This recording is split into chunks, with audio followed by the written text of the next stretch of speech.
lahum maghfiratu wa ajrun kabir. Itu kata Quran. Tuhan itu tidak bisa dilihat, Tuhan itu maha gaib. Al-Quran menjelaskan di ayat yang lain, innama tunziru manittaba'az zikra wa khasyar rahmana bil ghaib fabashshirhu bimaghfiratin wa ajrin karim.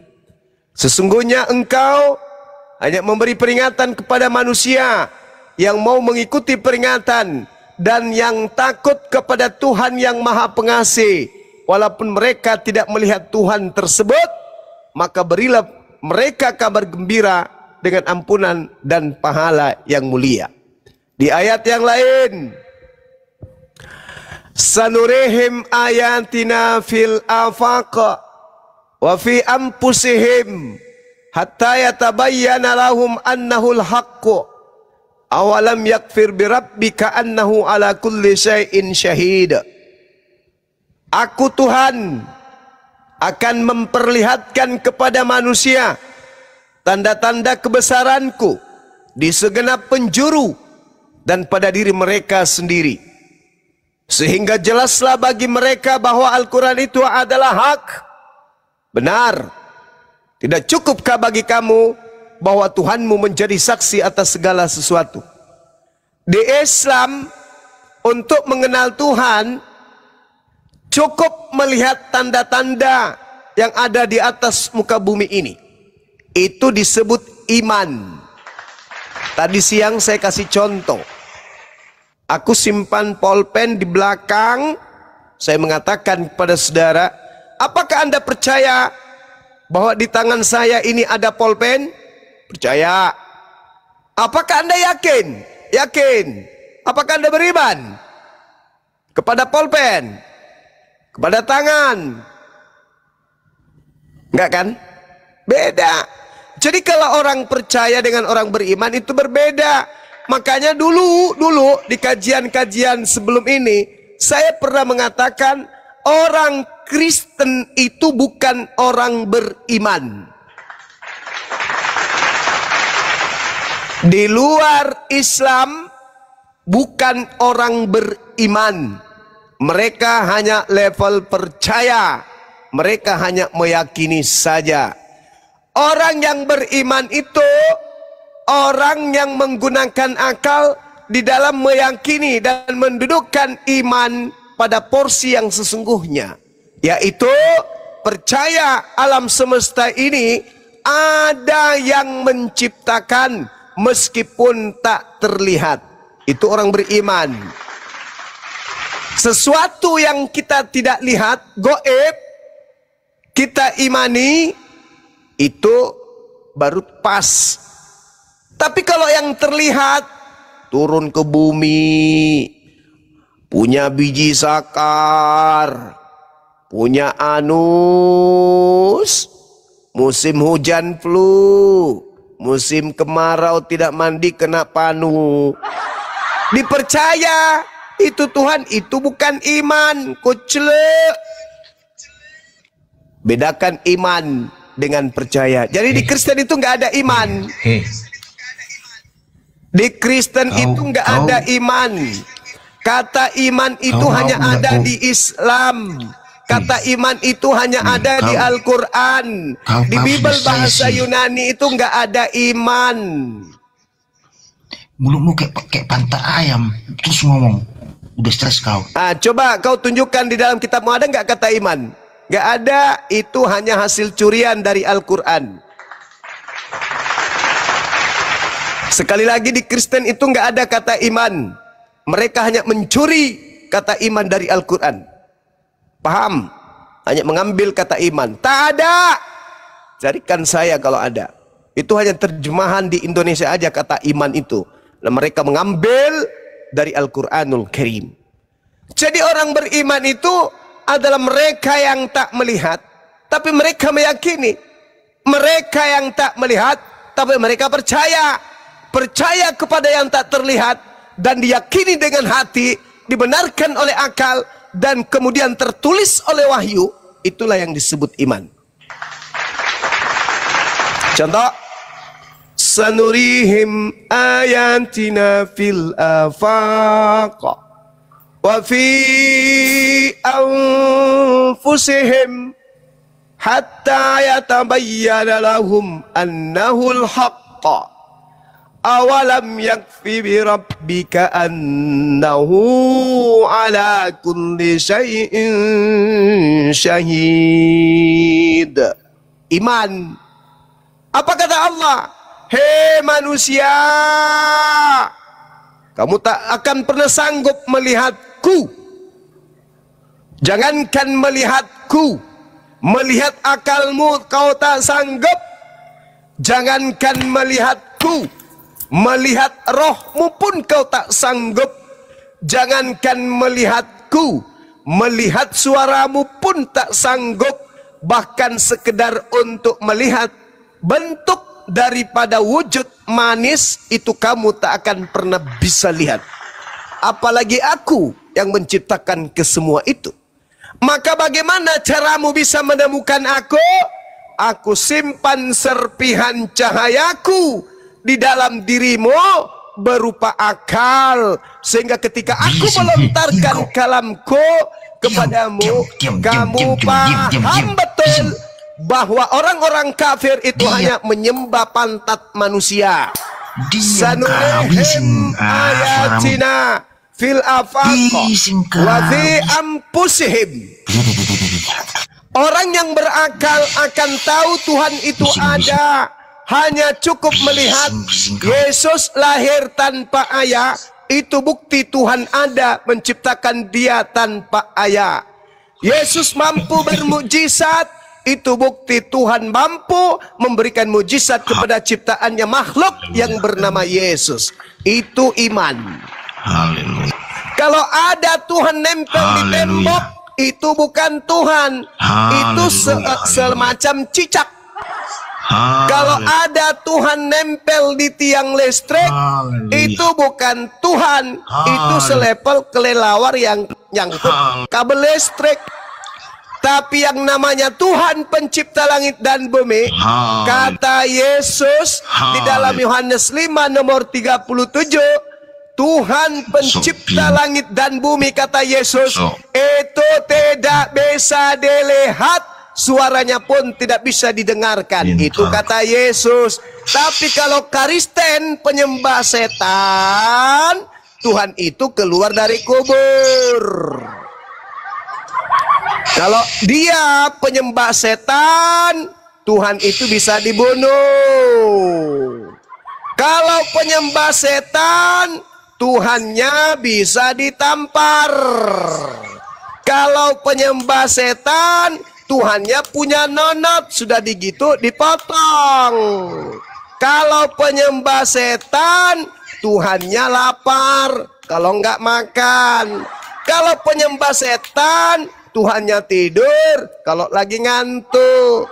Kalau penyembah setan, Tuhannya mati, kalau kena tombak. Itu penyembah setan. Jadi penyembah setan ini mencari Tuhan mana bisa ketemu. Gak bisa ketemu. Makanya hanya orang berakal yang bisa sampai kepada Tuhan. Orang yang tidak berakal, Tuhannya sembarangan.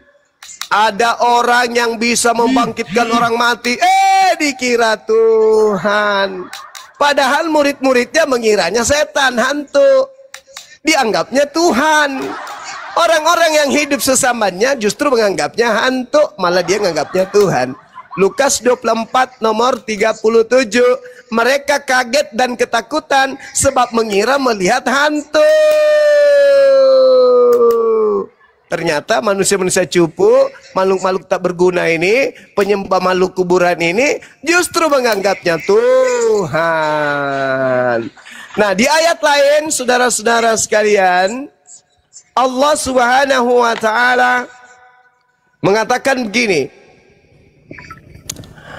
Di dalam surah Qaf ayat 16, Allah Subhanahu wa ta'ala berfirman kepada orang yang beriman, bukan kepada orang yang mengambil kata iman padahal dia nggak beriman. Walaqad khalaqnal insan wa na'lamu ma tuwaswisu bihi nafsu. Itu kata Quran. Dan sungguh aku Allah telah menciptakan manusia dan mengetahui apa yang dibisikkan oleh hatinya. Allah pidaras. Dan kami lebih dekat kepadanya daripada urat lehernya. Jadi pencipta langit dan bumi mengatakan, aku menciptakan manusia dan mengetahui apa yang dibisikkan oleh hatinya, dan aku lebih dekat kepadanya daripada urat lehernya. Ini baru Tuhan. Ini baru Tuhan. Ada nih menyembah makhluk yang tidak tahu kapan buah ara, kapan musimnya, kapan tidak musimnya. Apaan tuh? Ini dia berpuasa, lapar, dia mau tahu ini buah ara atau berbuah atau tidak. Didekati pohon ara itu, ternyata pohon ara itu tidak berbuah karena memang bukan musimnya. Dasar bukan Tuhan yang nggak tahu kapan musim buah ara, kapan tidak. Apa yang terjadi? Karena kesal, dikutuknya lah pohon ara itu. Kemudian penyembahnya datang. Apa kata penyembahnya? Aku tak percaya kalau Tuhan tak nampak. Nanti aku percaya kalau Tuhan disunat. Aku tak percaya kalau Tuhan tak nampak. Nanti aku percaya kalau Tuhan itu mati, ditombang, ditampar, diludahin, digantung, dibunuh. Aku tak percaya kalau Tuhan tak nampak. Oh ye, nanti ku percaya kalau Tuhan keluar dari kubur hantu kapang. Itulah orang-orang bahlul, orang dongok yang rugi pencipta langit dan bumi menciptakannya karena tak bermanfaat sama sekali. Lebih baik dia jadi kodok yang hamil 9 bulan. Demikian teman-teman. Lanjut.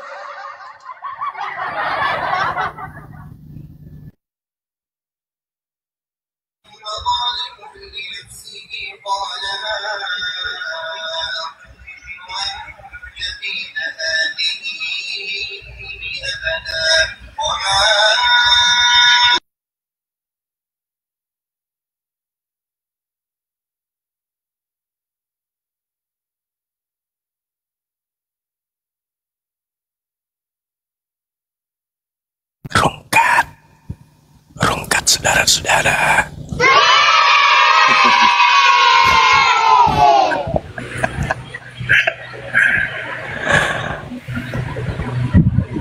Ayo pendeta berubah, naiklah.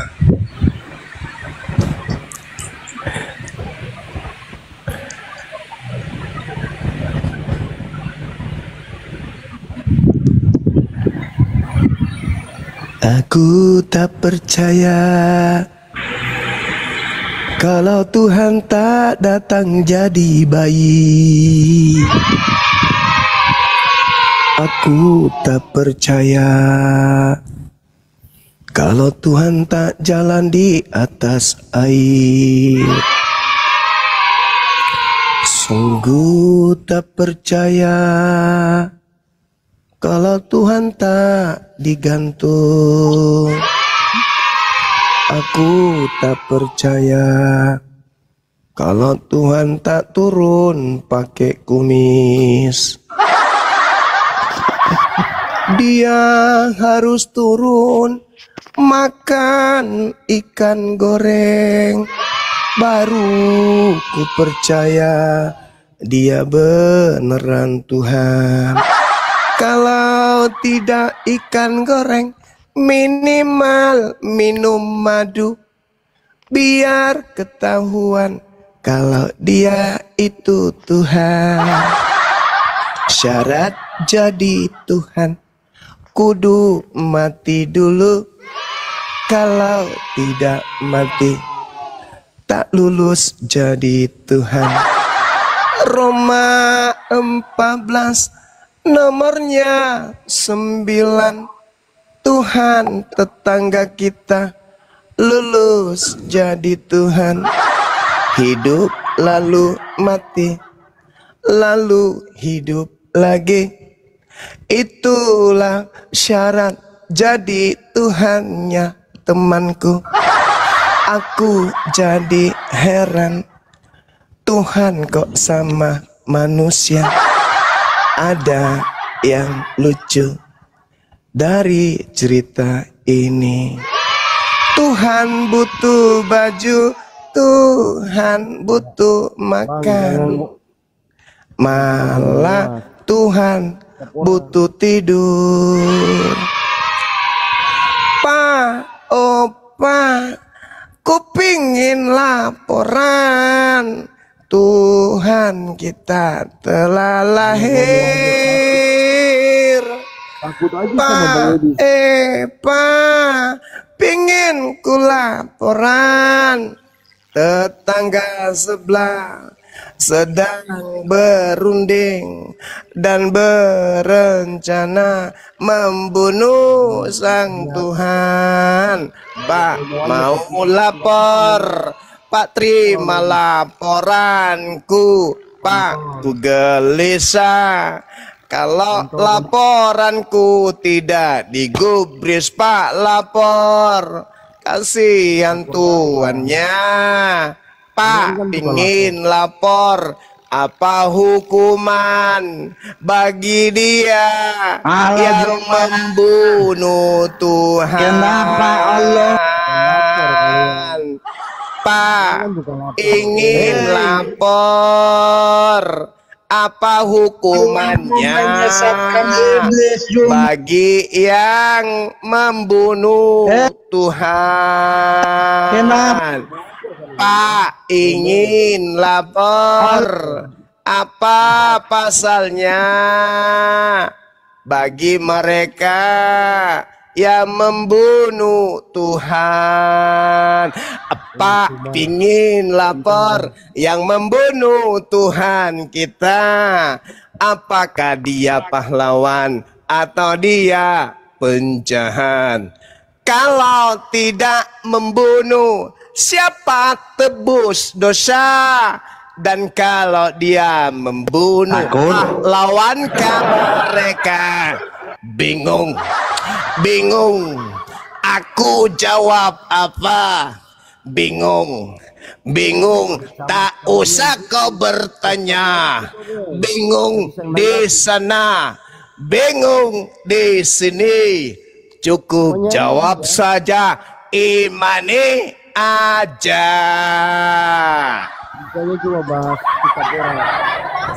Bingung, pening juga pening.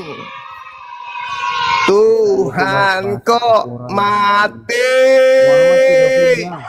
Bingung, bingung. Tuhan kok mati?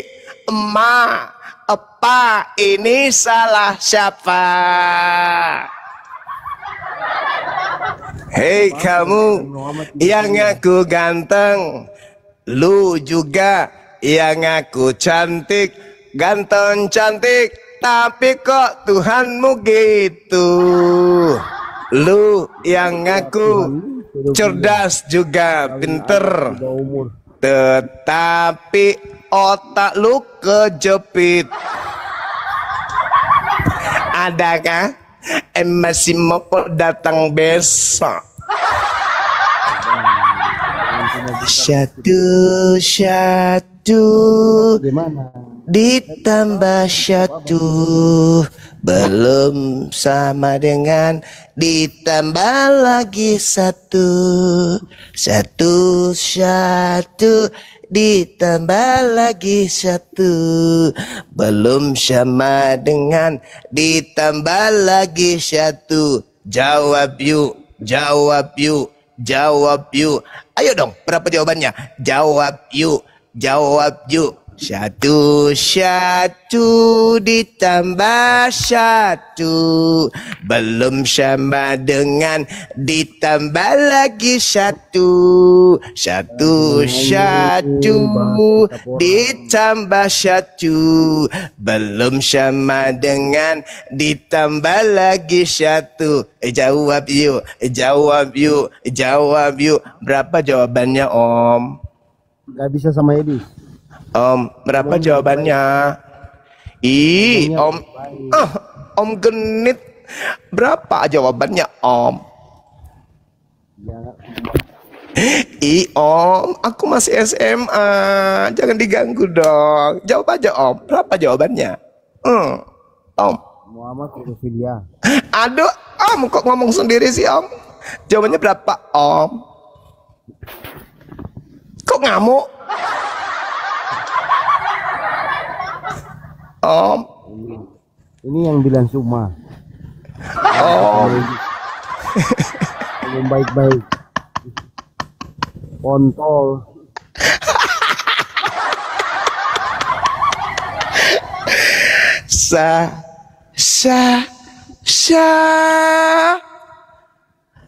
Satu, dua, tiga sama dengan satu.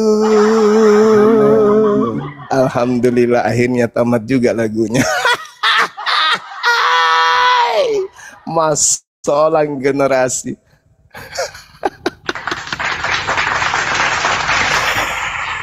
Rungkat ya. Kok saya sendiri di sini ada yang ngomong? Belum.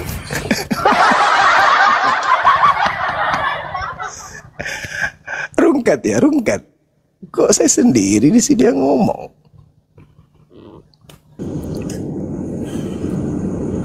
Erwin, Iya bang. Iya bang. Gimana bang? Ngomong sama siapa Bang Arif? Ini di samping gerunda ini kan sudah ada Erwin. Oh, Nggak ada, cuman Siapa? cuman asap yang kulihat.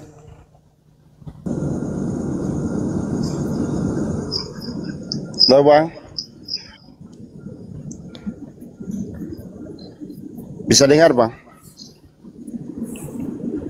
Cek, cek, cek, tes. Halo. Cek. Cek kayak ada suara.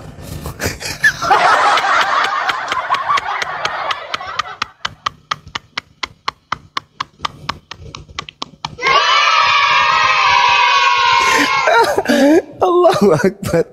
Kabur dia Bang Arif. Merasa diri yang nggak ada yang kawanin dia kan. Balik dia ke rumah bapak di langit. Allahu Akbar, Masya Allah.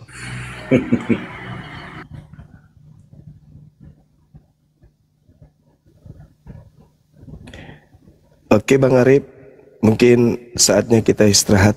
Sebelumnya saya umumkan teman-teman yang ada di kota Makassar, ada di kota Goa, yang ada di Kabupaten Maros yang pingin nonton film Doti bareng Bang Suma besok. Besok apa? Sebentar ya. Anggaplah besok. Hari Rabu kita sholat maghrib di Mall Panakukang insyaallah. Jadi pukul 18.30 filmnya. Jadi teman-teman sekali lagi yang ingin nonton bareng silakan hadir besok bersama dengan Bang Suma nonton film Doti ya. Oke, saya kira gitu Bang Arif. ya, silakan Gerunda nobar ya. Iya. Besok kita jumpa lagi teman-teman. Tapi saya masih di sini kok. Mana tahu masih ada yang ingin dinyanyikan lagu pengantar tidur.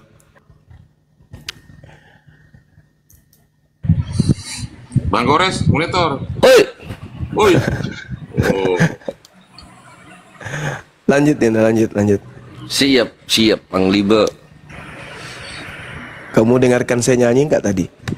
Dengerin dong. Alhamdulillah, syukurlah. Lanjut. Berarti semua penyakitmu yang ada dalam tubuhmu itu insya Allah akan sembuh setelah mendengar. Oh, alhamdulillah. Alhamdulillah. Subhanallah. Amin. Lanjut. Aku juga mau nyanyi. Ah. Kalau ada Tuhan di hidung, jangan lupa dikocok dulu. Kalau kamu suka hujat kami, jangan lupa gosok gigi.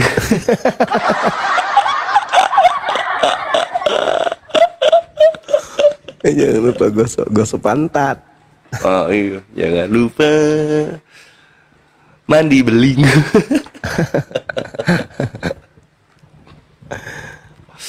Yo anyway, Ikhwan 3100 ini di penghujung acara, bukanlah break ya, karena kita insya Allah sampai subuh. Jangan lupa untuk hadir di ulang tahun API kedua di Jakarta. Ya, meriahkan dan ramaikan karena nanti seluruh para petarung pejuang terdepan dari API Pusat akan hadir di sana insya Allah. Jadi jangan lewatkan kesempatan ini karena sebagaimana yang pertama sangat penuh dengan kekeluargaan dan keseruan Ikhwan. Stay tune, oke? Iya, sekalian juga saya klarifikasi di sini ya. Tadi itu Al-KTP syahadat. Kenapa? Saya dari kemarin-kemarin kan diundang, teman-teman kan tahu kemarin. Pada saat kita diskusi, Ustaz Yusuf juga japri saya baru monitor. Dia panggil saya ke komal beliau untuk mensyahadatkan Al-KTP. Kan tidak mesti ada Bang Suma kan ya, teman-teman bisa mensyahadatkan, tidak mesti harus Bang Suma. Nah ternyata setelah mereka syahadatkan Al-KTP, saudara kita itu ya syahadatkan begitu aja, tidak ada pertanggungjawaban. Dalam arti kata mensyahadatkan tapi tidak sanggup memberikan legalitas sertifikat. Ya terpaksa karena beliau butuh sertifikat. Ya jadi teman-teman beberapa unsur yang kemudian minta supaya apologet Islam mensyahadatkan ulang. Saya nggak mungkin memberikan sertifikat kalau tidak ada orang API yang mensyahadatkan beliau. Harus ada orang API yang mensyahadatkan beliau baru kasih sertifikat dari API. Karena itu saksi, itu pertanggungjawabannya berat. Nah sedangkan semalam itu nggak ada kemudian yang mempersyahadatkan di sana. Nah tadi saya disetor KTP beliau, ya akhirnya saya yakin dengan percaya bahwa beliau sudah serius. Nah diundanglah saya mensyahadatkan lagi, tujuannya bukan ini, enggak, itu mensyahadatkan untuk ini, untuk legalitas API saja. Begitu teman-teman. Jadi ini pelajaran bagi teman-teman yang ada di luar sana. Kalau misalnya tidak sanggup memberikan sertifikat, ya serahkan ke komal-komal yang bisa memberikan sertifikat. Kalau API semuanya pada tidak live, kemudian ada Arematea atau ada yang lain, dan teman kita ini butuh sertifikat dari yayasan yang ada di TikTok atau apa gitu ya, ya serahkan kepada komal yang bisa mengeluarkan sertifikat. Karena nanti kesannya ada aura negatifnya gitu loh. Mensyahadatkan tapi tidak bisa memberikan legalitas. Nanti orang berpikir ada apa dengan cinta kan gitu. Mending serahkan kepada yayasan yang membidangi itu. Kalau bukan bidang kita, ya janganlah dilakukan meskipun kita itu apa gitu ya. Buktinya seperti ini. Mensyahadatkan tapi ternyata orangnya yang disyahadatkan keteteran kemana-mana mencari sertifikat. Akhirnya disyahadatkan lagi, kan kesannya nggak bagus tuh. Jadi lain kali kalau misalnya ini, apalagi kami sudah rapat 2-3 hari yang lalu ya dek, kita rapat internal terkait dengan tidak boleh sembarangan mensyahadatkan orang tanpa kita bisa pertanggungjawabkan baik apapun yang nantinya menjadi dukungan dari API, lebih-lebih dari yang bersyahadat gitu. Karena sudah banyak yang memanfaatkan sertifikat mu'allaf ini ya dengan hal-hal yang tidak mengenakan di kita, seperti ya banyak hal lah pokoknya. Saya nggak perlu ceritakan di sini. Kami yang tahu apa yang terjadi di belakang sana. Ya, jadi itu saya syahadatkan tadi diundang, alhamdulillah. Ya, saya juga terharu karena anaknya antusias benar-benar. Ya, mudah-mudahan beliau istiqomah ya, dan mengajak teman-teman pos ronda beliau juga ikut syahadat, mengikuti jejak beliau. Melalui Komal ini juga saya ucapkan terima kasih banyak kepada adik saya, Ustadz Yusuf, yang sudah mensyahadatkan lebih dulu saudara Al-KTP. Cuma lain kali kalau bisa, kalau memang tidak ada daya untuk memberikan sertifikat, serahkan kepada organisasi. Kan bisa silakan ke API, ada Bang Suma yang sedang di Komal lain gitu. Supaya tidak dianggap kita ini lagi bersaing. Padahal tidak. Saya dengan Ustaz Yusuf itu di belakang Japri itu rutin. Beliau memberikan informasi ke saya apa perkembangan di luar. Seperti itu teman-teman. Cuman kita menghindari ini, jangan sampai ini kok syahadat lagi, ini syahadat lagi, orang yang sama kok syahadat lagi. Seakan-akan kami nggak suka dengan persyahadatan yang dilakukan. Bukan.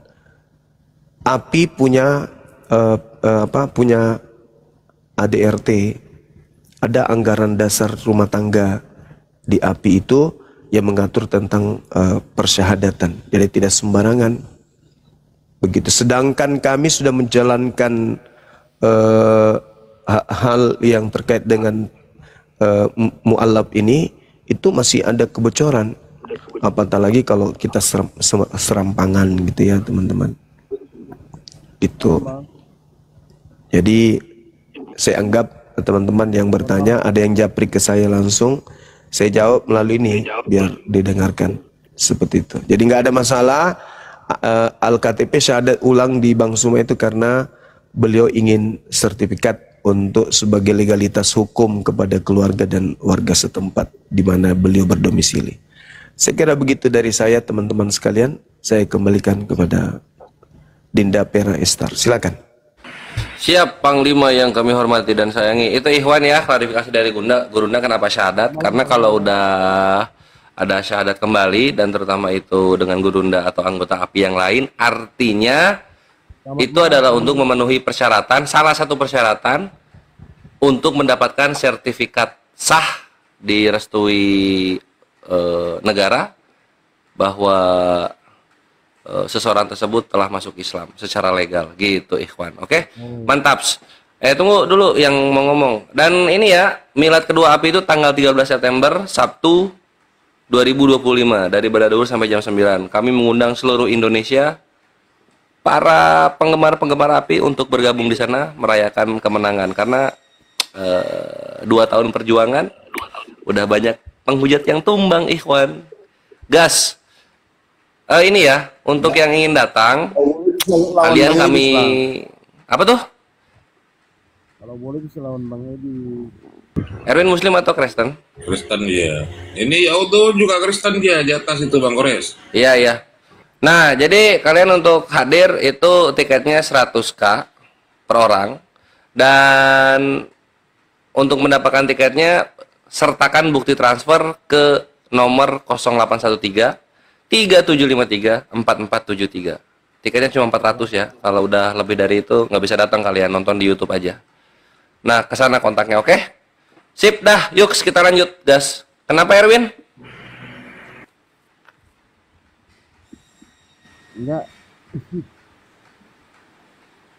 Enggak. Maksudnya bingung Yang di aja. atas saja Bang Kores. Ini si Erwinnya apa ini? Meter duduk. Ya uduh. Oh ya uduhu. Ya uduhu. Ya. Ya. Halo bro. Hai. Ada pertanyaan? Suaramu aku dikerasin ya uduh. Udah keras ini. Emang masih belum ya? Nah, ini udah. Kresek. Alhamdulillah. Iya. Tadi saya dengar membahas tentang Tuhan di dalam hidung. Gimana Oh itu? iya. Di Ayub 27:34. Oh, tentang itu ya. Roh Allah dalam hidungku katanya. Roh Allah kan Tuhan kan ya? Ya iyalah. Iya. Kenapa Tuhan dalam hidung? Oh. Kalau ide ya, di dalam kekristenan itu didasari dari Kejadian 2 ayat 7, di mana di situ tertera bahwa Tuhan Allah membentuk manusia itu dari tebu tanah dan menghembuskan nafas hidup ke dalam hidungnya. Artinya bahwa inti dari kehidupan manusia itu lewat hidung. Tanpa hidung, maka ketika nafas berhenti maka matilah manusia itu. Jadi pertama kali Tuhan meniupkan nafas itu melalui hidung. Jadi secara keseluruhan itu bahwa hidup orang Kristen itu adalah bait Roh Kudus yang didiami di dalam tubuh kami, yang didasari 1 Korintus 6 ayat 19. Tidak tahukah kamu bahwa tubuhmu adalah bait Roh Kudus yang diam di dalam kamu. Nah, diperkuat lagi di dalam Mazmur 23 ayat 1. Di sana berbunyi bahwa Tuhan adalah gembalaku. Ketika Tuhan memenuhi segala tubuh kita, hidung. Bisa nggak Kristen itu kalau berdialog nggak usah bawa-bawa kitabnya agama lain? Bisa nggak? Itu kan bawa. Itu kitab Mazmur itu kitabnya orang Yahudi, Kejadian itu kitabnya Yahudi. Boleh nggak pakai kitabmu aja, Perjanjian Baru? Sekali-kali tampil pakaian sendiri dong. Jangan pakaian Yahudi aja terus dipakai. Oh, jadi menurut Bang Zuma, Mazmur itu adalah kitab orang Yahudi. Oh iya dong. Sejak kapan kitab itu kemudian diwahyukan untuk orang Kristen? Ada-ada aja. Itu kitabnya Yahudi. Coba. Mulai malam ini kamu belajar, saudara. Ketika berdialog dengan kami, jangan gunakan kitab agama lain, coba. Kalau oke. Gitu ya. Kalau saya dengar lagi, saya ngomong lagi nanti. Ya, saya mau meneruskan ini. Berarti Tuhan Yesus itu orang mana? Orang mana? Tidak tanya Yesus. Yesus bukan Kristen. Yang saya tanya kamu, kawanku, yang Kristen ini nggak ada hubungannya dengan kitabnya Yahudi. Yesus orang Yahudi. Memang kitabnya itu Yesus. Yang saya tanya ke kamu sebagai Kristen, bisa nggak lain kali atau apa ke depan nggak usah lagi pakai kitabnya orang gitu. Itu kan kitabnya Yahudi. Coba pakai kitabmu sendiri. Ya, kan Anda kan bukan Yesus. Ya kami pengikutnya toh. Kata siapa? Loh, kata Alkitab, barang siapa yang mengikut aku? Lah itu ucapan Yesus kepada siapa? Ya kepada muridnya lah. Ya siapa muridnya? Siapa muridnya? Ya termasuk Yohanes. Iya, berarti orang Yahudi kan? Yes. Nah, kamu orang apa? Saya orang Indonesia. Ya berarti bukan kamu. Nah, dia mengatakan apa? Matius 28. Oh, itu beda. Itu makhluk yang keluar dari kubur. Kalau makhluk yang keluar dari kubur itu ajarannya Roma, Galatia, Filipi. Itu ajarannya beda. Kita tentukan tema. Apakah siapakah yang apakah kami Nggak Itu jadi pasti semedi, materi. nggak jadi semedi, jadi Kita semedi. fokus aja Bang Juma. Jadi lebih enak gitu loh. Iya, sekarang tolong kau tunjukkan kepada saya dalilnya Yesus mengakui aku diutus kepada seluruh manusia. Ada nggak? Di dalam Bible banyak itu. Mana? Coba tunjukkan, sepotong aja. Di dalam Hmm. Yohanes 3 itu 16 itu tertera secara eksplisit itu. Apa di situ? Begitu besar kasih karunia Tuhan akan dunia ini, Ya, dunia. sehingga Apakah dia itu- menganugerahkan anaknya yang tunggal. Siapa yang percaya kepadanya akan memperoleh hidup kekal. Yang tidak percaya mati dalam dosanya. Betul? Betul. Nah, Yesus berkata, aku diutus hanya kepada domba yang sesat dari umat Israel. Siapa yang percaya kepadanya akan memperoleh hidup yang kekal. Siapa yang tidak percaya mati dalam dosanya. Aku berkata kepadamu, aku hanya diutus kepada domba yang sesat dari umat Israel. Percaya nggak ente? Termasuk orang Israel karena itu bagian dari Kok jadi ambigu, Cak Ayu. Aku diutus hanya kepada domba yang sesat. Anda percaya kepada Yesus dengan ucapannya itu? Yes. Ah, Anda sendiri orang mana? Oh, Indonesia. Ada nggak Yesus mengatakan aku diutus untuk orang Indonesia? Di dalam konteks yang Anda bawakan itu merujuk kepada orang Yahudi. Nah, memang dia hanya untuk orang Yahudi. Percaya nggak? Percaya nggak? Oke. Percaya nggak? Percaya dulu. Percaya nggak? Iya, percaya. Ya udah. Oke. Kalau percaya selesai. Makanya saya katakan, kenapa Anda membawa kitabnya orang Yahudi? Argumenmu bisa saya bantah begini. Ya, bantah memang bisa, tapi data mana? Iya. Saya minta. Iya. Yesus mengaku aku diutus kepada seluruh umat manusia mana? Kamu mengatakan bahwa Yesus Kristus hanya diutus kepada Bani Israel. Itu bukan saya yang mengatakan, Cak Ayu. Iya. Itu ucapan Yesus. Oke. Sekarang kau bantah Yesus. Kau bantah, hei Yesus. Iya, Kata siapa lu hanya untuk Bani Israel? Lu untuk gue juga dong. Nah, mana dalilnya? Nah, Kita Yesus bertanya, berdialektika. mana ucapan saya yang seperti itu? Apa jawabanmu? Oke. Apa jawabanmu? Kita sekarang berdialektika tentang Tuhan Yesus datang kepada siapa sih? Kita sekarang kan membahas itu. Kan dalilnya respon. Iya. Apa Dari kata dalil Yesus? yang- Aku diutus hanya kepada domba yang sesat dari umat mana? Bani Israel. Nah, Anda percaya itu? Yes. Ya, sekarang Anda Bani apa? Indonesia. Nah, masuk nggak Anda di situ? Saya bukan orang Israel. Berarti ini Anda, adalah- pertanyaan saya, masuk nggak Anda di situ? enggak. Nah, enggak. Oke, sudah. Berarti Sekarang saya ya. Berarti Anda adalah Begini pemahaman Anda Bang Juma. adalah serigala Indonesia. yang nyamar dom. Ya enggak. Lo kok enggak? Oke ya. Saya ini membuka Anda berpikir begini. Anda membawa Yohanes 3 nomor 16, enggak malu bawa data itu. Oke. Coba Anda baca. Kamu jawab dulu ini. Kamu jawab aja satu pertanyaan ini. Iya, silakan. Israel bagian dari dunia atau ya atau tidak? Bagian dari dunia, jelas lah.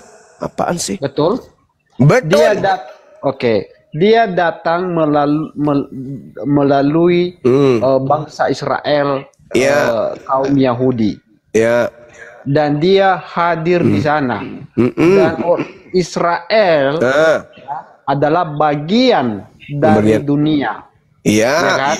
Terus Berdasarkan dalil 3 ayat 16. ya. Karena Barang begitu siapa yang percaya kepada dia, bukan barang siapa. Lah, Karena iya, memang. begitu. Coba baca dulu. Karena begitu besar kasih karunia Tuhan akan dunia ini, sehingga Oke, Ia stop. menganugerahkan anaknya yang tunggal, supaya setiap orang yang percaya kepada anaknya tidak binasa, melainkan beroleh hidup yang kekal. Ketika anaknya berkata, aku diutus hanya kepada domba yang sesat dari umat Israel, yang percaya kepada ucapan Yesus itu memperoleh hidup kekal atau binasa? Yang percaya memperoleh hidup yang kekal. Saya menggaris bawah. Berarti ketika Yesus mengatakan aku diutus hanya kepada domba yang sesat dari umat Israel, Anda percaya atau Anda tidak percaya? Saya nggak membantah argumenmu. Ya, Sekarang saya sedang bertanya, saya nggak mengatakan kamu kamu membantah atau tidak membantah. Oke, silakan. Iya. Nah, kamu percaya nggak ketika Yesus berkata, aku diutus hanya kepada domba yang sesat dari umat Israel. Kamu percaya? Udah. Kamu percaya nggak? Yes. Nah, berarti kalau kamu percaya ucapan Yesus itu, berarti kamu percaya bahwa Yesus hanya untuk Bani Israel. Atau kamu jangan-jangan nggak waras? Israel bagian dari dunia apa tidak? Ya apa tidak? Bagian dari dunia. Nah, jadi ketika dia datang, gini, ketika dia datang, ya, melalui kaum Yahudi Israel, artinya bahwa dia menyatakan dunia harus percaya bahwa dia adalah utusan Tuhan untuk siapa? Orang Israel. Ya itu Pak tahu. Nah sekarang kamu percaya kalau dia diutus hanya untuk Bani Israel kan? Kamu percaya kan? Loh, dari tadi saya bilang begitu. Nah makanya sekarang saya deteksi otak Anda itu berfungsi atau tidak. Ketika Anda percaya ucapan Yesus itu, saya tanya, apakah Yesus diutus hanya kepada domba yang hilang dari umat yang sesat dari umat Israel? Yes. Nah, Anda sendiri berarti tidak diutus kepada Anda. Karena Israel bagian dari dunia. Kok jadi kayak begitu, Coach Le? Okay. Yesus diutus menurut Yesus hanya kepada domba yang sesat dari umat Israel. Anda katakan Anda percaya.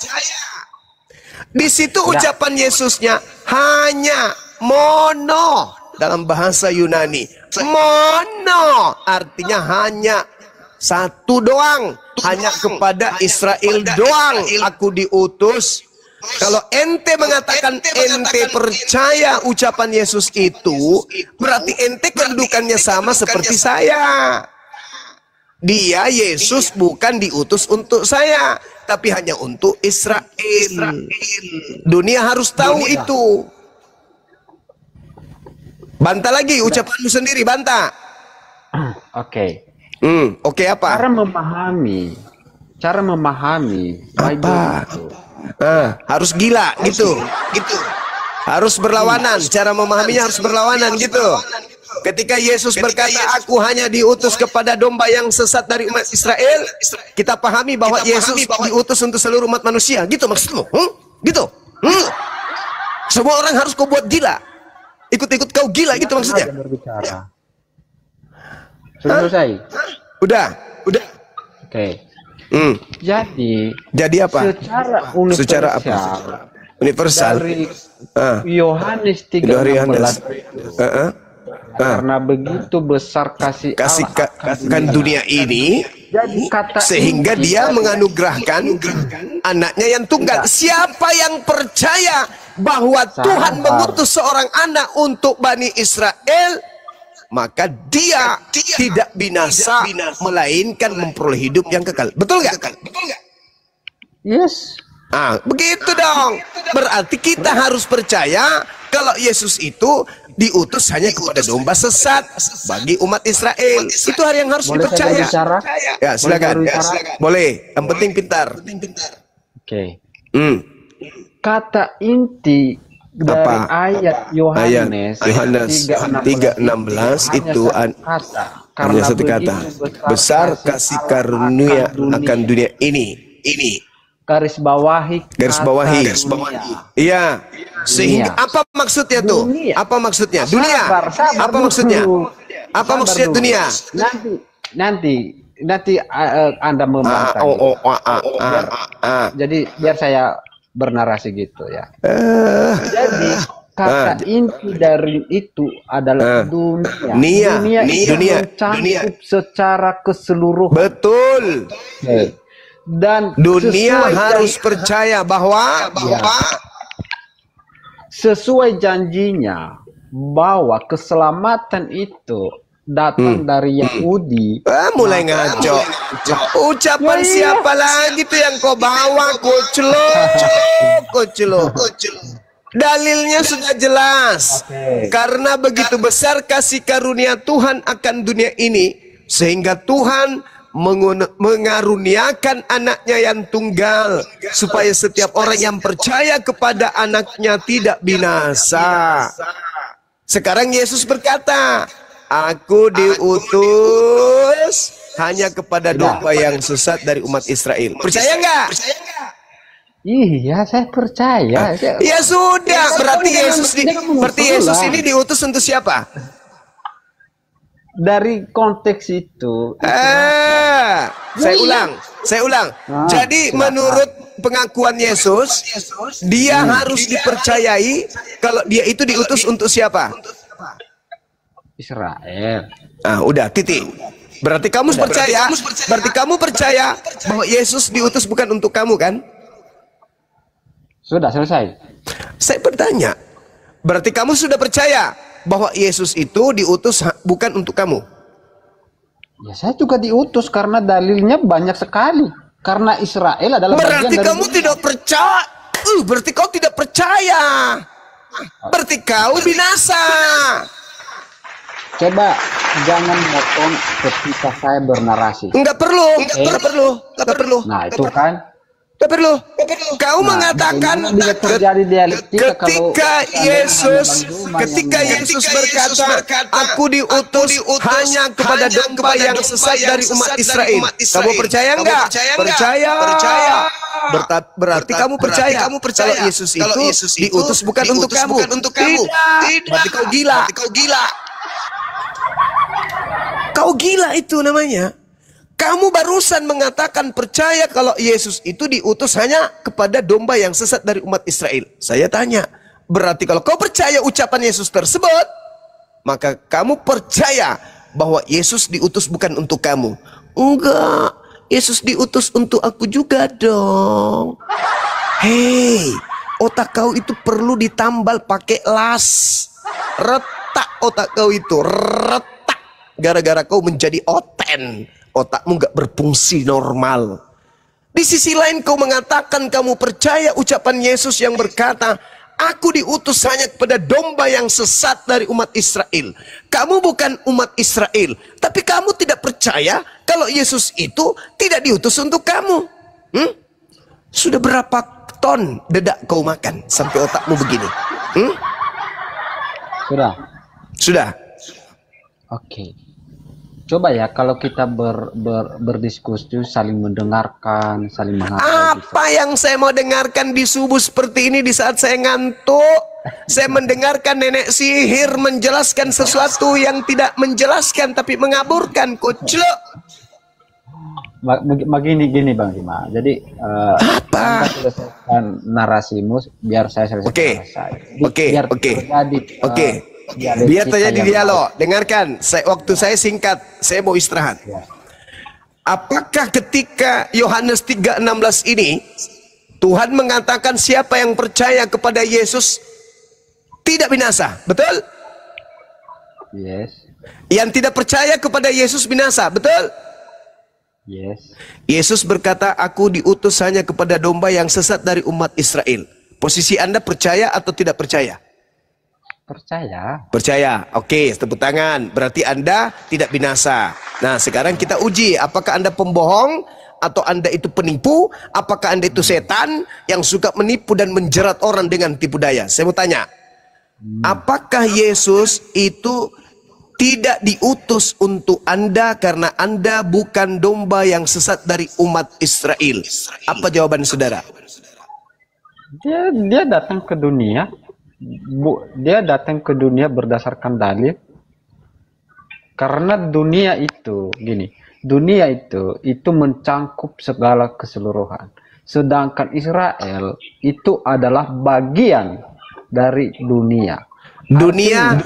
Dunia harus tahu bahwa Yesus itu diutus kepada siapa?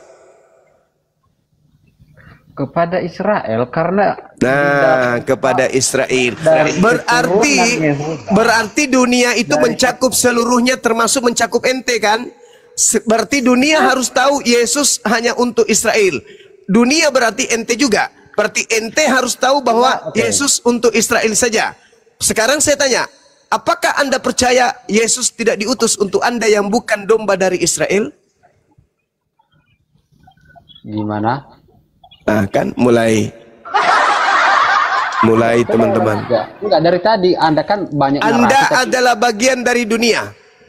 Yes. Berarti Anda adalah, kalau percaya, berarti Anda harus tahu, Anda harus menerima, harus ikhlas menerima bahwa Yesus itu tidak diutus untuk Anda, tapi hanya untuk domba yang sesat dari umat Israel. Setuju nggak? Diutus kepada Bani Israel, tidak diutus kepada saya. Iya. Ya, kalau dia diutus kepada saya juga datang kepada saya. Karena dia menyatakan Astagfirullahaladzim. Berarti Anda tidak percaya. Kamu pembohong, berarti kamu munafik, kamu ular tua.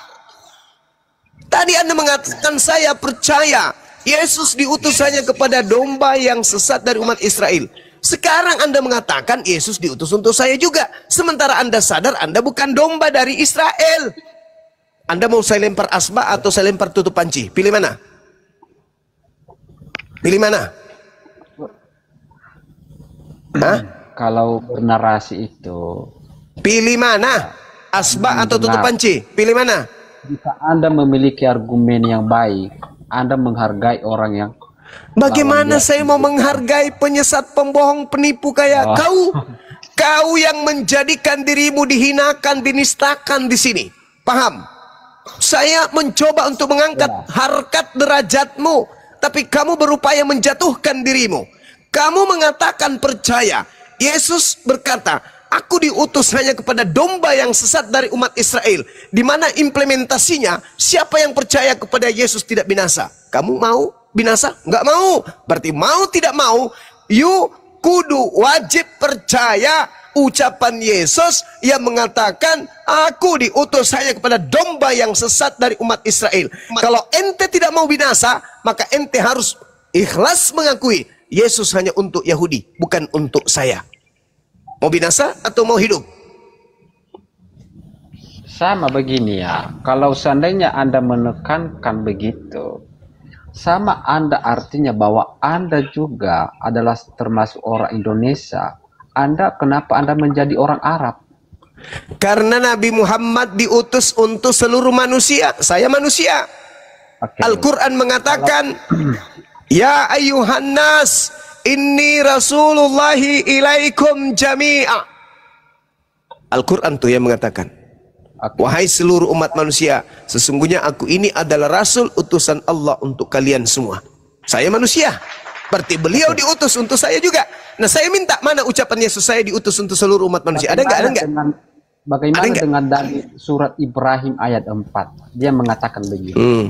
Kami tidak mengutus seorang rasul pun, melainkan dengan bahasa kaumnya. Wah, itu betul. Ya, Itu supaya betul. ia dapat memberi penjelasan. Itu dengan 100% cerah. Oke. betul. Betul, Sekarang Nabi Muhammad kaumnya apa?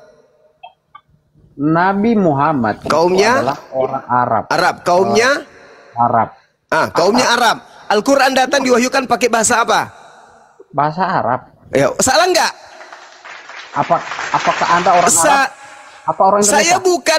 Saya bukan kaumnya di mana beliau menerima wahyu.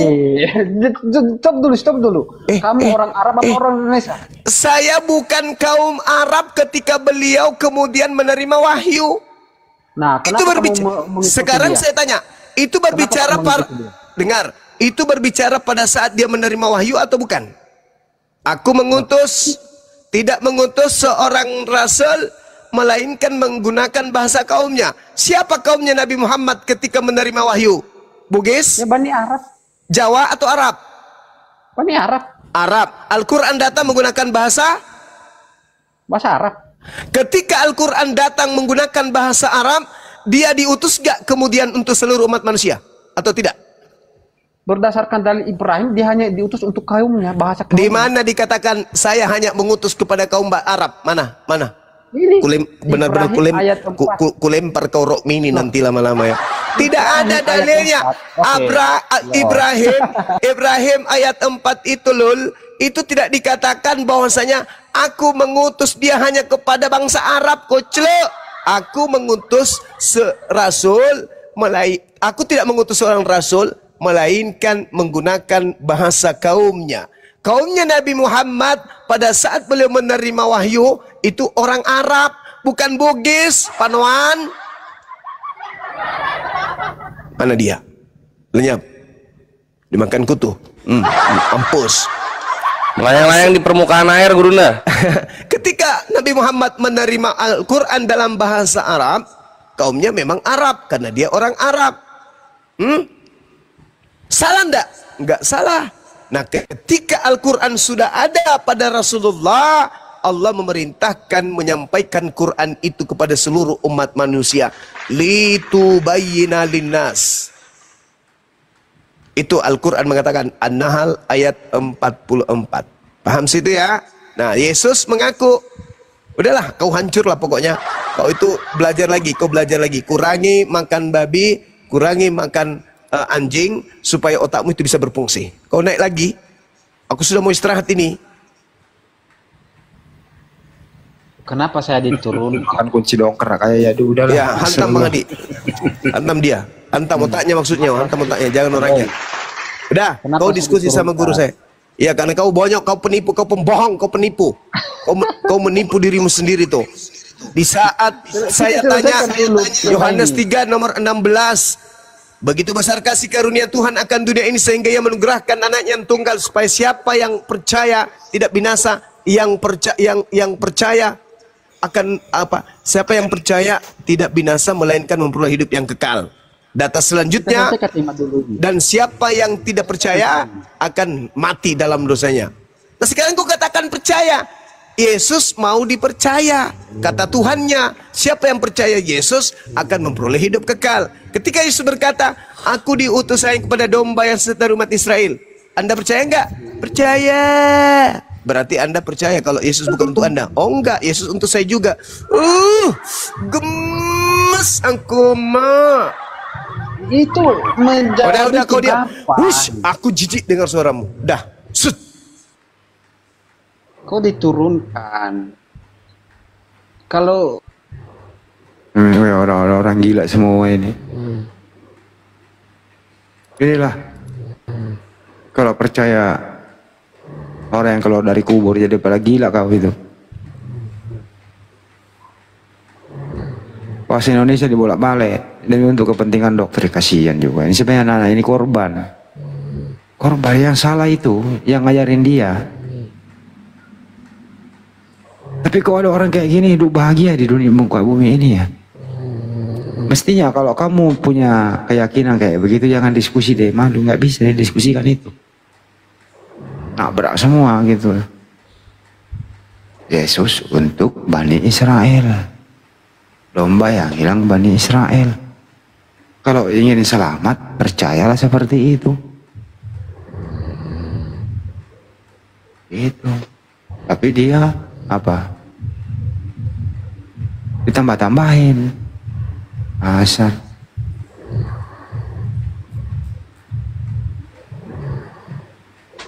Ucu 316. Ucu 316. Ya.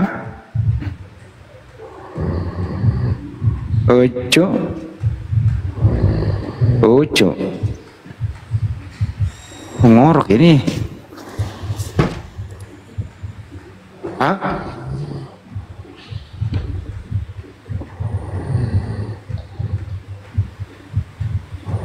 Kau mau naik lagi ya, Du?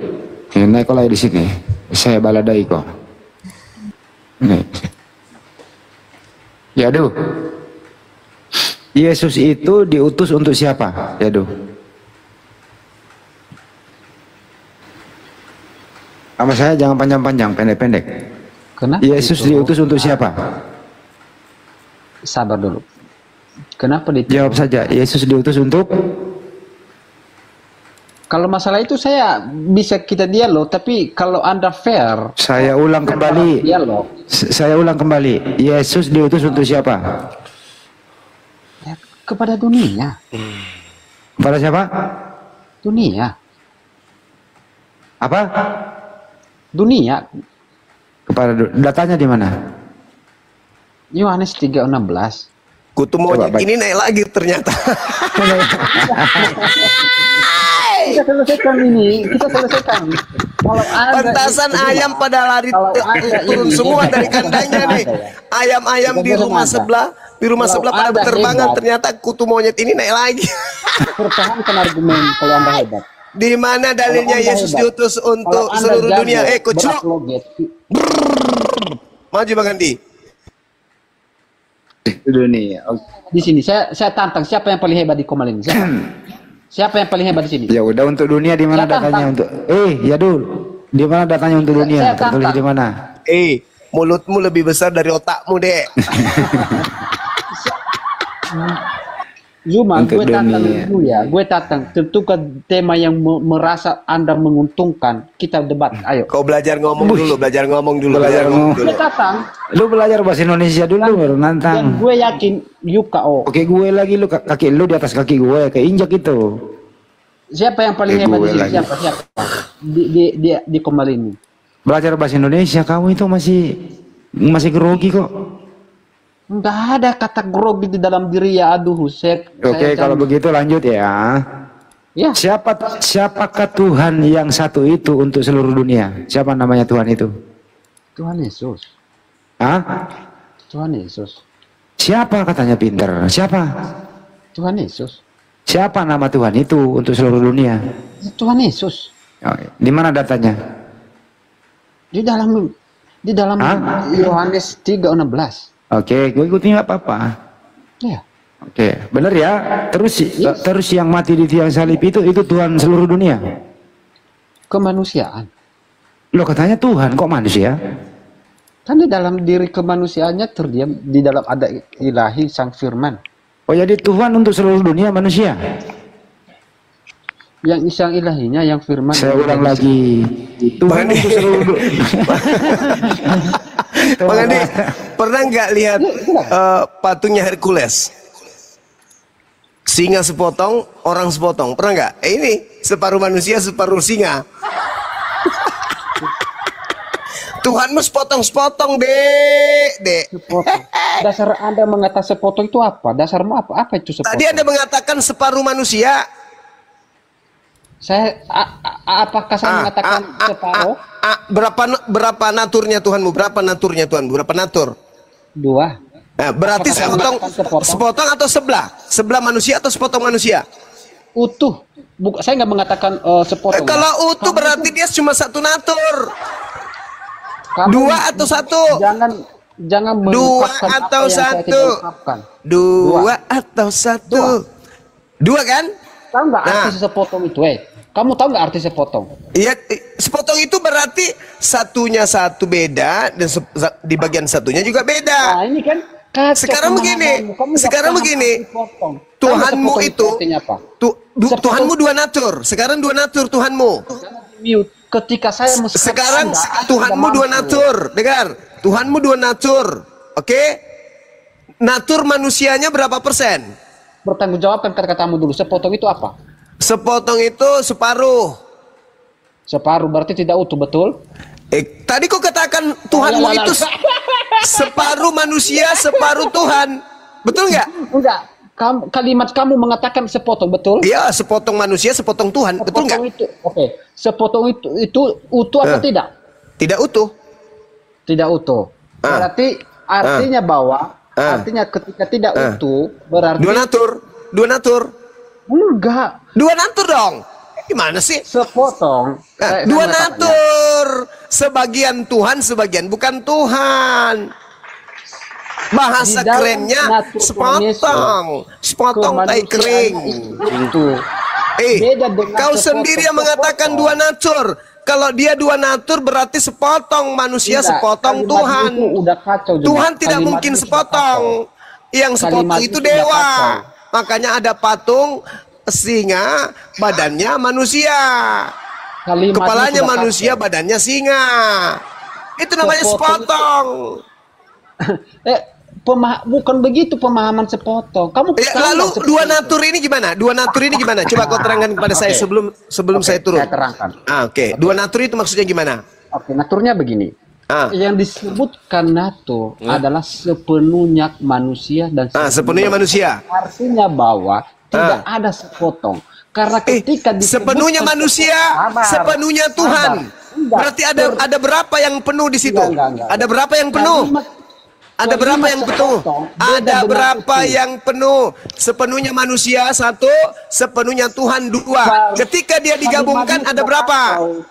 Kasih dulu bicara itu. Ketika dia digabungkan ada berapa? Kalimatmu sudah kacau Zuma. Saya kasih tahu sama Ketika digabungkan sepenuhnya manusia. Sekarang begini, saya tanya sederhana. Kalau satu dengar. Kalau dengarkan supaya saya ajarin kamu. Kalau dalam diam kau. Ular tua diam. Saya bicara sama Jaduhu. Sekarang saya tanya. Kalau dalam satu toples sepenuhnya isinya adalah adalah pasir, apakah bagi toples ini masih ada beras? Karena sudah sepenuhnya pasir, masih ada nggak beras di situ? Jadi masukkanlah kau ke toples. Berarti tidak sepenuhnya beras. Berarti tidak sepenuhnya pasir. Monyet. Ya namanya pasir ya pasir loh. Iya, sepenuhnya pasir. Sepenuhnya pasir, masih bisa nggak di situ ada sebagiannya emas? Ya enggak. Ya enggak. Ketika sepenuhnya manusia, masih ada nggak di situ sebagiannya hewan?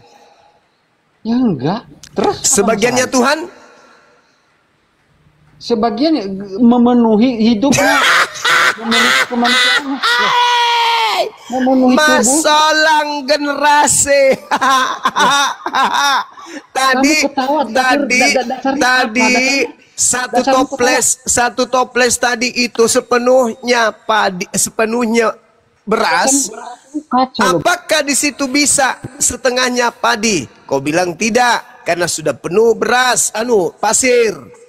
Sepenuhnya manusia, apakah bisa setengahnya hewan? Tidak. Sepenuhnya manusia, apakah bisa sebagiannya Tuhan? Bisa. Otakmu rusak. Kristen mengajarimu gila. Kok begini sih? Iya, sepenuhnya manusia. Kalau sudah sepenuhnya manusia, ada nggak pada dirinya hewan? Beginikah kualitasmu Zuma? Yes. Kamu dari tadi terus. Kalau sepenuhnya laki-laki, ada nggak di sana perempuan? Kalau Anda itu orang apologet, artinya kalau sepenuhnya laki-laki, apakah pada orang itu ada perempuan? Ayo, kamu misalnya kamu laki-laki, kamu sepenuhnya laki-laki, apakah pada dirimu ada perempuan? Ayo, sepenuhnya loh, sepenuhnya manusia. Sepenuhnya manusia, sepenuhnya berarti semuanya manusia. Apakah pada sepenuhnya manusia ada binatang, ada hewan? Tidak ada. Tidak ada. Apakah pada dirinya ada unsur malaikat? Tidak ada. Apakah pada dirinya ada ketuhanan? Ya. Loh. Tadi katanya sepenuhnya manusia. Loh, ya Tuhan kan yang mencipta. Kenapa? Karena itulah, karena sepenuhnya manusia, maka dia ciptaan. Saya. Udah, kau turun, kau ke neraka saya. Kamu ke neraka. Nggak ada orang gila di sini. Kau ke gereja aja, ajarkan orang sana. Jangan kau di sini. Rehat lagi. Kutu monyetnya udah pergi. Alhamdulillah. Ini ajaran dari mana ini dua natur Yesus ini? Ibunya sendiri yang merawat dia, yang tahu persis siapa anaknya. Nggak pernah loh ibunya mengatakan anak saya itu sepenuhnya manusia, sepenuhnya Tuhan. Nggak pernah ibunya. Ini kok kamu bukan keluarganya, kamu nggak pernah merawat dia, kamu nggak pernah cebokin dia, kamu nggak pernah netein dia, kok kamu yang lebih tahu dari ibunya? Bunda Maria nggak pernah loh mengklaim anaknya kayak gitu. Siapa yang ngajarin kau begitu ya, aduh? Ini lo kalau ketemu ibunya nanti, aduh nggak tahu apa yang terjadi, aduh, ya aduh. Ya aduh sini lo, iya bu. Siapa yang ngajarin lo bilang anak gue kayak gitu? Pak Pendeta, mana pendeta? Mana ada istilah sepenuhnya manusia sepenuhnya Tuhan? Ini istilah dari mana? Kalau itu juga diteruskan, kalau Yesus itu sepenuhnya manusia, itu ya. Manusia ini kan ciptaan Tuhan juga ya, yaduh. Nah, sepenuh manusianya Yesus ini ciptaan Tuhan atau bukan? Lu naik di sini yaduh. Tapi kau harus dengarkan saya ngomong baru kau jawab yang lebih sedikit terhormat ya, Yadu ya. Yadu, mana lo? Halo, selamat pagi. Ya, pagi. Ya, tadi saya dengar langsung saja. Ya, jangan dengarkan dulu, nggak usah mendengarkan. Oh, tadi saya sudah dengar. Ya dengerin dulu. Apa? Mau ngomong apa? Anda yakin itu Yesus sepenuhnya manusia? Oh, iya, iya. Yakin. Apakah manusianya Yesus itu ciptaan Tuhan?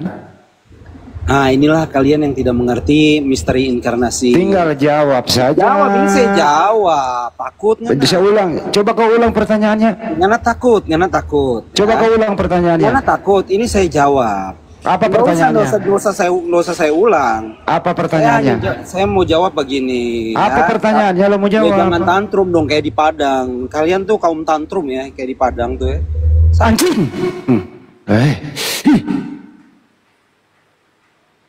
Dia bilang tadi sepenuhnya manusia. Oke. Pertanyaannya, apakah sepenuhnya manusia ini dalam diri Yesus ciptaan Tuhan? Jangan tantrum. Jangan ini, biarkan saya ngomong. Nggak bisa begitu. Di sini bukan tempat ya. Kamu bisa makan babi nggak di sini? Di sini bukan tempat makan babi. Di sini tempatnya kau berbicara to the point, berbahasa Indonesia dengan baik. Yang ditanyakan yang kau jawab. Saya terangkan yang di Padang. Yang di Padang itu ada sebuah rumah, izinnya rumah tinggal, yang punya adalah seorang pendeta. Gak usah disebutkan namanya pendeta itu. Pendeta itu tidak tinggal di situ, dia tinggal di luar kota. Diserahkan kepada orang di situ. Rumahnya dijadikan tempat ibadah bagi denom tertentu. Dan yang tinggal di situ bukan warga di situ yang rame-rame pergi ibadah. Terakhir ketahuan, setelah dia mengurus listrik untuk penambahan daya supaya dia mendapat subsidi, pengajuannya adalah gereja. Ketahuan di situ. Kemudian ditegurlah oleh warga karena mengganggu, karena itu komplek rumah, bukan tempat ibadah yang didatangi oleh orang banyak. Kalau kamu nggak ngerti, lebih baik kau diem. Inilah Kristen-Kristen ini selalu mengambil, menyimpulkan apa yang terjadi masa bodoh, apa latar belakangnya. Pelajari dulu latar belakangnya. Tapi kami sebagai seorang muslim, apapun itu tindakan yang main hakim sendiri tidak dibenarkan hukum di republik ini. Buktinya ada tersangka. Ada yang tersangka yaitu pengerusakan rumah. Itu terproses dengan hukum. Itu keliru dalam tindakan itu. Karena dia bukan penegak hukum. Jadi di sini ada sebab, ada akibat. Ya, ini saya bicara sesuai dengan kenyataan dan fakta. Sekali lagi ya, rumah itu milik pendeta. Pendeta itu nggak tinggal di situ. rumahnya diserahkan kepada yang jaga, kemudian dijadikan rumah ibadah. Yang datang beribadah bukan penduduk setempat, tapi orang dari luar. Ditegur oleh warga RT RW tetap saja berkelanjutan tanpa diindahkan karena merasa warga terganggu. Ini rumah bukan gereja, izinnya rumah. Waktu dia mengajukan izin membangun rumah, ketahuan waktu dia mengajukan untuk penambahan daya PLN. Di situ dia bilang gereja. Inilah makanya oten-oten. Sebelum kau berbicara, pelajari dulu latar belakangnya. Jangan lihat apa yang terjadi. Nah, kami sebagai muslim yang ngerti taat hukum terhadap republik ini, yang melakukan perusakan juga itu, ya tidak bisa dimaafkan dalam hal tindakannya. Karena dia bukan penegak hukum, melanggar hukum. Karena apa? Menegakkan hukum tidak boleh melanggar hukum. SK kan mereka-mereka ini. Untuk itu ya semoga saja ini terakhir kalinya jangan lagi ada rumah dijadikan gereja, mengganggu aktivitas setempat. Kira-kira begitu ya. Belajar dulu, investigasi dulu baru bicara. Jangan asal bunyi kau. Oke?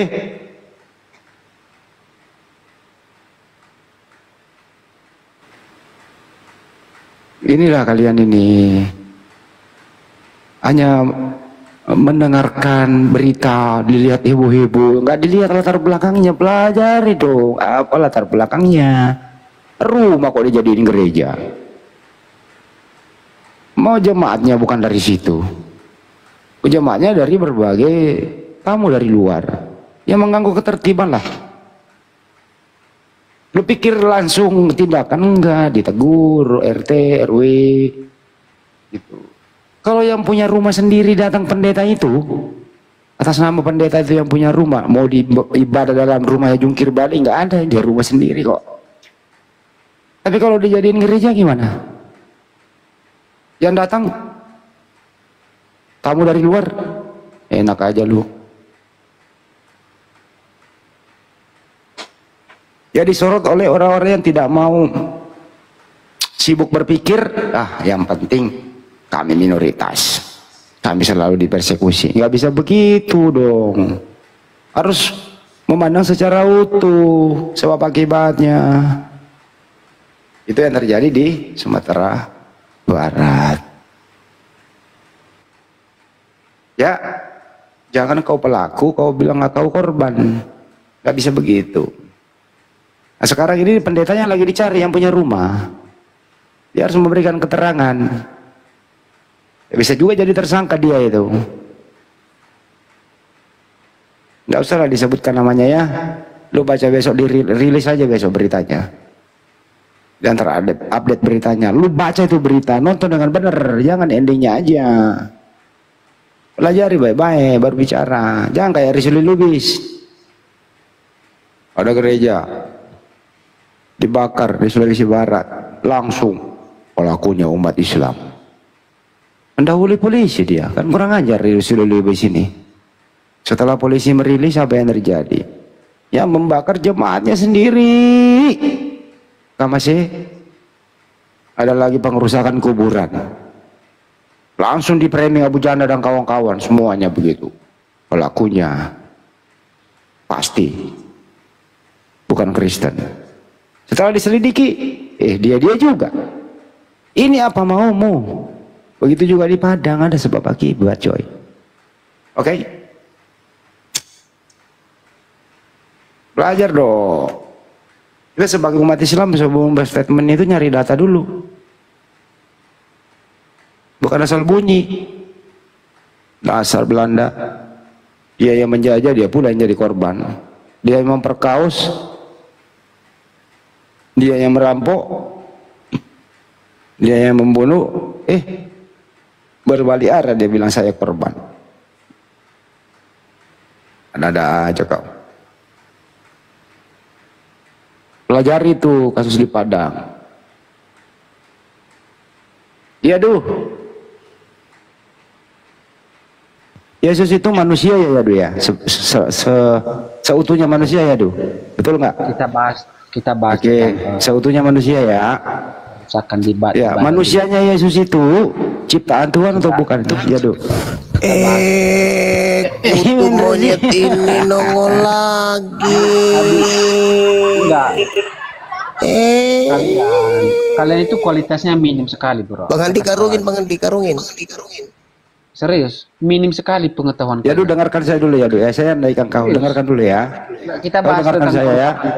Kamu mau mendengarkan atau saya turunkan? Kamu mau mendengarkan atau saya turunkan? Tadi Anda barusan membahas tentang perusakan di Padang. Anjing. Nah, udah. Gue nggak bersin lagi. Gue sebut binatang nggak apa-apa.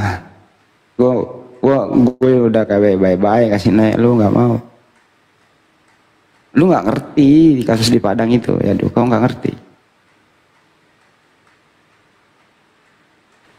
Beritanya udah satu kayak gitu.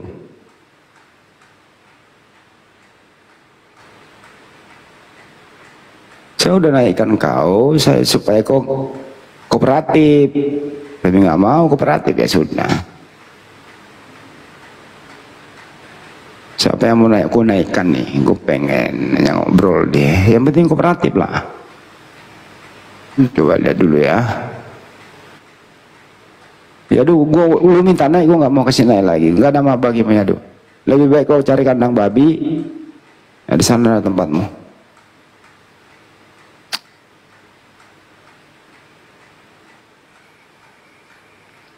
Minta lagi, gua kasih naik. Dia belum dibawa lo ya.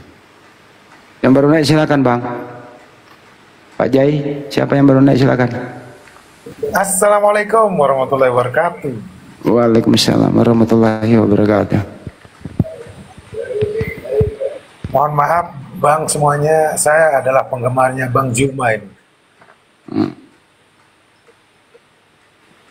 Ya, silakan Bang. Gimana kabarnya Bang Zuma? Assalamualaikum Bang Zuma.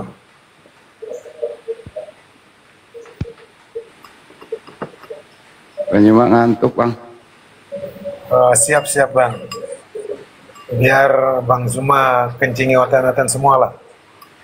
Semoga semuanya di sini sehat-sehat semua. Dalam lindungan Allah Subhanahu Wa Taala.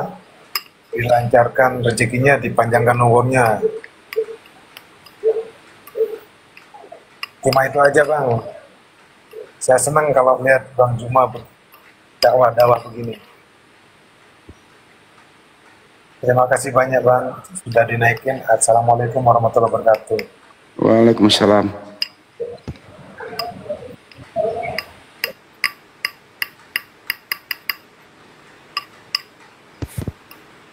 Jadi apa ini ya? Jadi rumah doa namanya yang di Padang itu. Namanya rumah doa milik jemaat setia. Gereja Kristen Setia GKSI di Kecamatan Koto Tengah, Kota Padang. Udah ada tersangka kok 9 orang.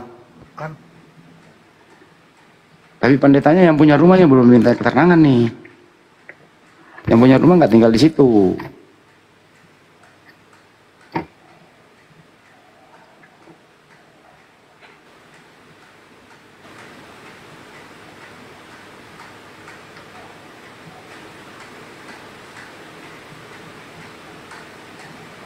Adik,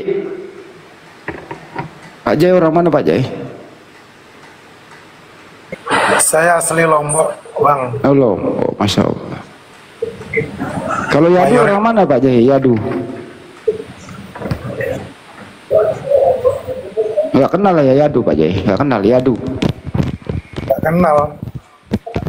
Orang mana itu Yadu ya? Nggak bisa ngomong, bisu dia Bang. Masa sih? Ditanya loh, lari lagi dia. Mati oten dia itu. Ini ada orangnya nih Yadu. Tanya coba, orang mana ini Yadu ya Pak Jai? Bang Yadu, selamat malam Bang Yadu. Bang Yadu. Kau ngomong apa tidak kau itu?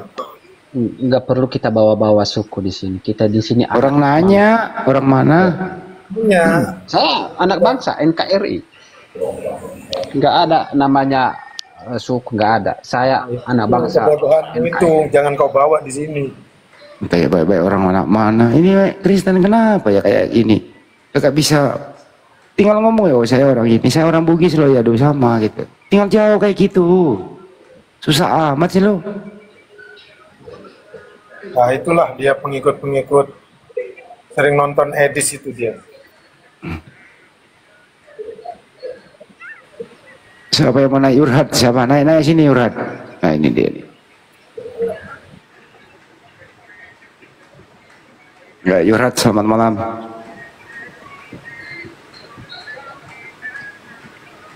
Derek, selamat malam. Pagi. Woi, halo. Ini naikin nggak ngomong kok? Naikin nggak ngomong. Silakan. Halo, Assalamualaikum. Waalaikumsalam. Muslim bang. Waalaikumsalam. Muslim bang. Masa Allah. Kebetulan saya pengen klarifikasi tentang kerusuhan yang ada di Kota Padang, biar oten-oten yang botol-tolol itu pada paham gitu. Bukan kerusuhan bang, tapi insiden lah ya. Ya, kasus lah ya. Ya silakan. Pengen saya tambahin bang atas penjelasan abang yang barusan. Itu pas pas pengeroyokan itu terlontarlah mulut dari pada jemaat, kalau enggak kita perang aja lah antara Kristen dan Islam. Disitulah warga di sekitar mengamuk itu bang.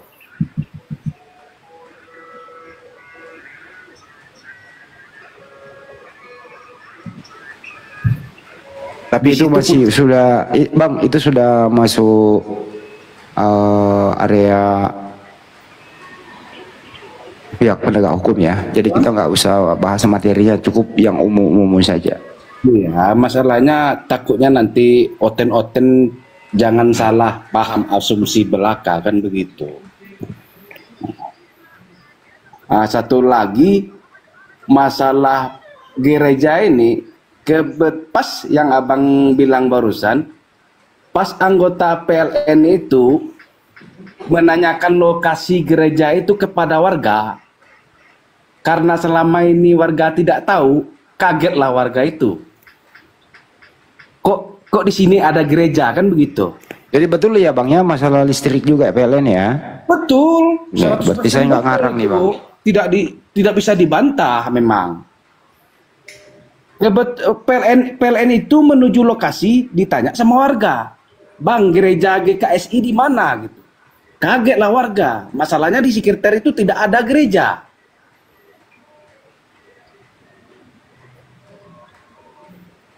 Jadi yang punya rumah itu, saya balik lagi, yang punya rumah itu seorang pendeta. Pendeta itu nggak tinggal di situ. Assalamualaikum warahmatullahi wabarakatuh, Bang Andi semuanya. Ya. Rumah dijadikan tempat peribadatan tanpa izin, yalah wajar-wajar saja. Ya. Silakan ya, Pak Estetika. Silakan. Ya, saya sedikit menambahin Bang Andi, saya kebetulan di Padang kan, saya orang Padang. Ya, bangga Bang. Jadi ya baik. Itu sebenarnya memang udah ormas-ormas sudah menginvestigasi ya ormas Islam. Ternyata di situ memang awalnya dia kasih tahu itu namanya rumah doa. Kalau rumah doa itu berarti kan sama aja dengan gereja. Namanya juga berdoa ya di gereja. Nah ketahuannya itu ketika dia menaikkan daya. Ya, si pendeta ini menaikkan daya ke PLN mengatasnamakan gereja. Padahal di situ rumah tinggal. Benar kata Bang Andi. Pas ditanya sama warga. Ya. Kemudian satu-satu dulu Bang, satu-satu Bang. Gitu. Sebentar Pak Yora, biar Estetika dulu. Ya baik.